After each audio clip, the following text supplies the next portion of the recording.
Very good. Welcome back to the second half of today's program. And right now we're going to focus on one small area, the record for profit.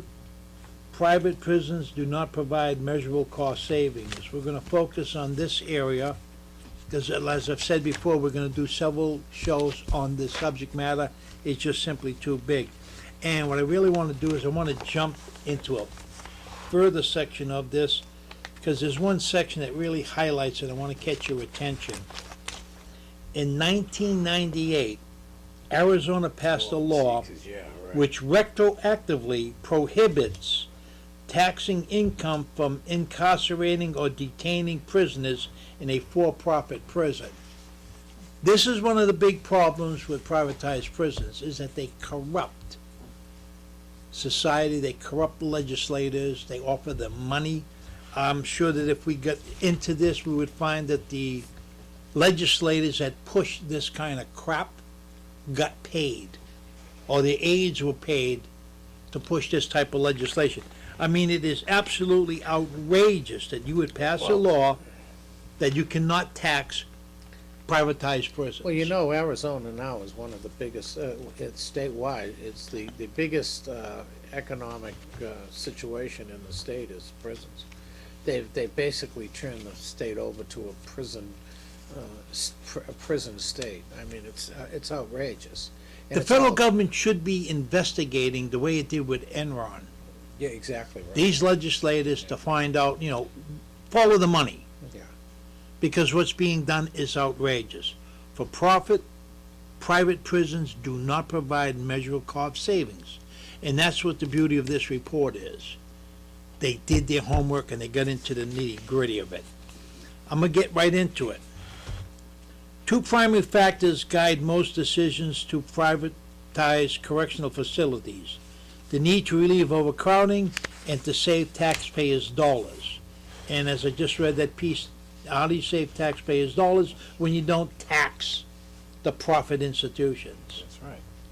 Proponents of prison privatization claim that for-profit firms can operate prisons less expensively than the government.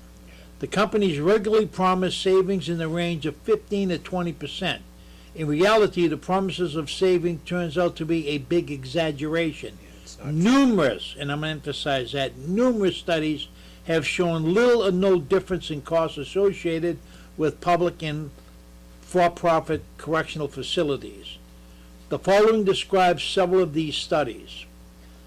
In 1999, research at the University of Cincinnati analyzed 33 cost-effectiveness evaluations of public and for-profit prisons from 24 independent studies. The results revealed that for-profit prisons were no more cost-effective than public prisons, and that other institutional characteristics such as the facility size, age, security level were the strongest predicators of a prison's per diem cost.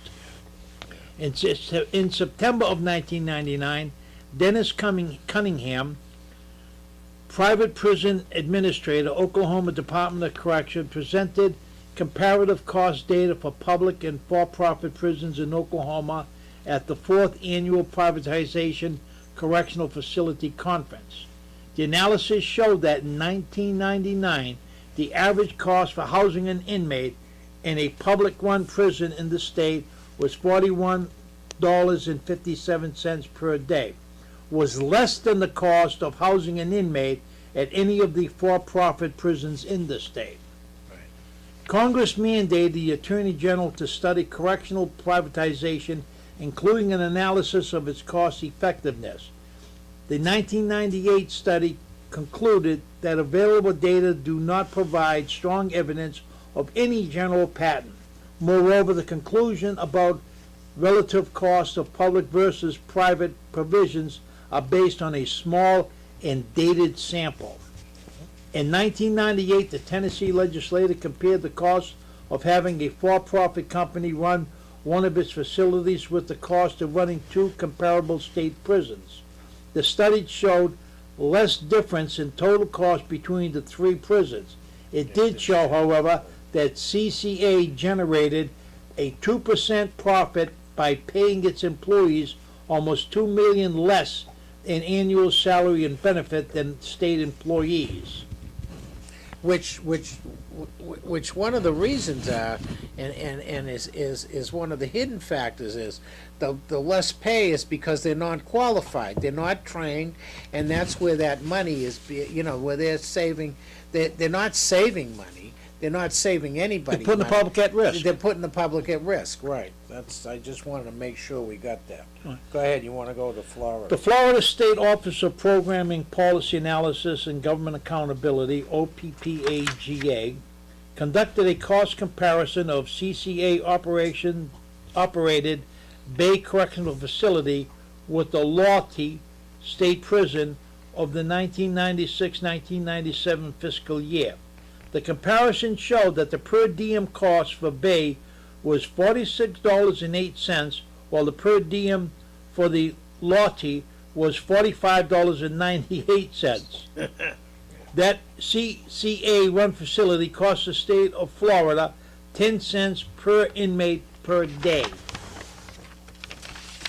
The United States General Accounting Office, GAO, the Congressional Watchdog Agency, spent a full year examining operational costs at privately and public-run prisons. The 1998 GAO report detected little difference, mixed results, and ultimately could not conclude whether privatized saved money. Right. Despite this evidence, proponents of for-profit prisons continue to claim they are cheaper than public prisons. These claims tend to be flawed for a number of reasons.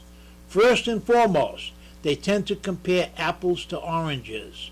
One of the major challenges of comparing public and for-profit prison costs is finding facilities that are equivalent, so that the key difference is whether the prison is publicly or privately managed. In most studies, the key characteristics are not comparable. In New Mexico, for example, one of the women's prisons is the state's correctional department is operated by a for-profit company. Finding a comparable publicly operated prison in the state is impossible, Can't find it. as women prisons are operated quite differently than facilities for men and generally cost more. Also, in general, government costs are averages that include maximum and medium security inmates, while only 2% of the inmate population in a for-profit prison are maximum security inmates. Big difference in it. And it costs much more for maximum security than for minimum. Absolutely, absolutely. A classic example is in Massachusetts.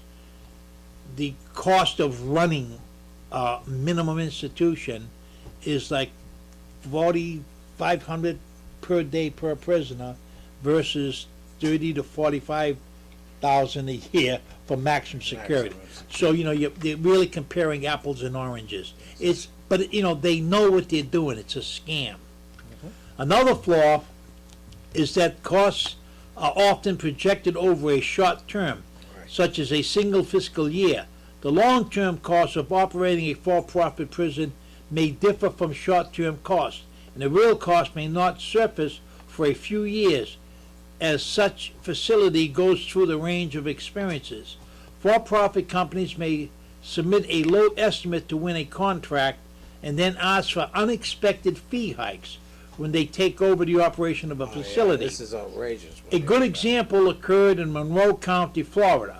Soon after taking control of county jail operations in February 1990, Wackenut and Monroe County found themselves at odds over staffing level at the prison.